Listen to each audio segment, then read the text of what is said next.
because I get these flashbacks, and I used to think that flashbacks weren't real. And then all of a sudden, I just started getting them out of nowhere.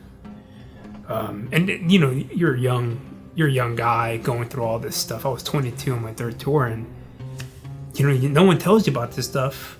You know, even the old guys that were in. I had like my platoon sergeant, Hawk Dog. Dude had like 18 years in, had like 17, 16 deployments. 8 of them were combat tours. You know, we're not talking about, you know, how to upkeep our bodies or upkeep our mental states throughout that time period. And just the op tempo was just so damn high that it's like no one ever has the time to really sit down and think through what we're doing to ourselves, how to process some of this stuff, and then how to live with it for the rest of your life.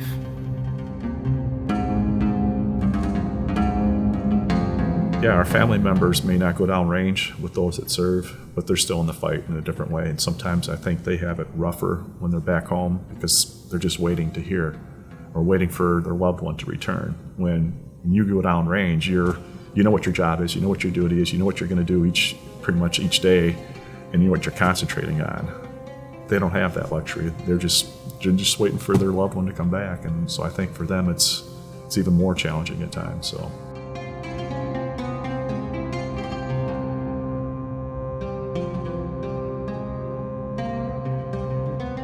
I got to the point where I was so exhausted just going to the grocery store and being so aggressive going to the grocery store that had impacts, you know, with my family. They would see this. They wouldn't know how to react. How could they? Right? I was a firecracker ready to blow up. And so you see the effects of trauma. You see the effects of what war has done, not only just to service members, but to the families, to the overall citizenry. There's multi-tiered impacts. So it's like, there's ways to go about it. Technology is one of the ways.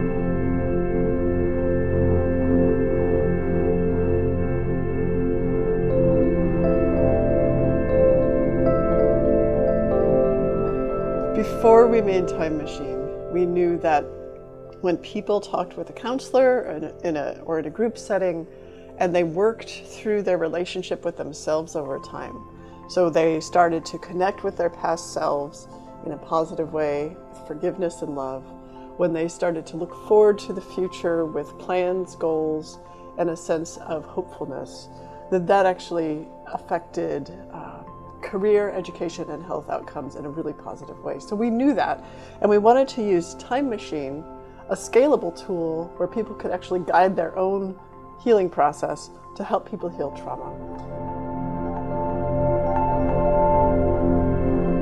With Time Machine, it forces you to slow down. You're able to create a certain type of emotion-related information that's going to serve you better in the future. But also it's going to allow you to go ahead and say, I can live with my old self or those older versions of myself. Like you say, I'm going to love you for who you are. That's the type of information, emotion-related information, that you're not seeing on a constant basis. So when you input that into the Time Machine and you receive that, it's not like some guy yelling at you, you need to love yourself and this and that. This is coming from you. Because it's coming out of your own physiology, it's coming out of your own mind, it's coming out of this potential individual that wants to be better.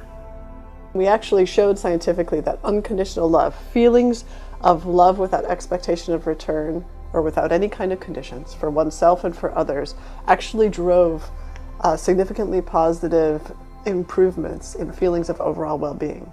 In that study, it was 26 days long with 96 people. We also showed that people who had early childhood trauma who were much more likely to improve their feelings of overall well-being or their experience of overall well-being as compared to people who had less childhood trauma. There has to be some type of ethical impetus to upgrade our biological systems. And I think that's one of the biggest arguments that I have is we're seeing all these changes, all these things are happening, we're upgrading everything, but we're not upgrading the human. We're not upgrading our fellow citizens. And that's a nerve that's exposed. They say a lot of times technology can be that great, movement, of individuals in their life, or can be a detractor. I think this is one of those things that can greatly enhance how people, see themselves, but also move forward in a positive direction. For the first time, we're being presented with technologies that are not weaponized, that can be used for certain types of agendas. Why not take the time to invest in that? And we got to start off somewhere. There's 52.9 million people in the United States that have some type of mental illness or some type of serious mental illness.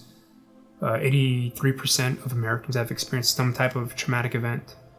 One of the things that TOPE focuses on is creating scalable interventions, technologies that can have some type of impact on what is the mental health crisis of today. So we're very excited to bring this tool, which is based on already scientifically vetted methods in counseling, but now we can scale it out to many people and hopefully to the community of service members who have experienced trauma and would like to work through that trauma without worries about privacy.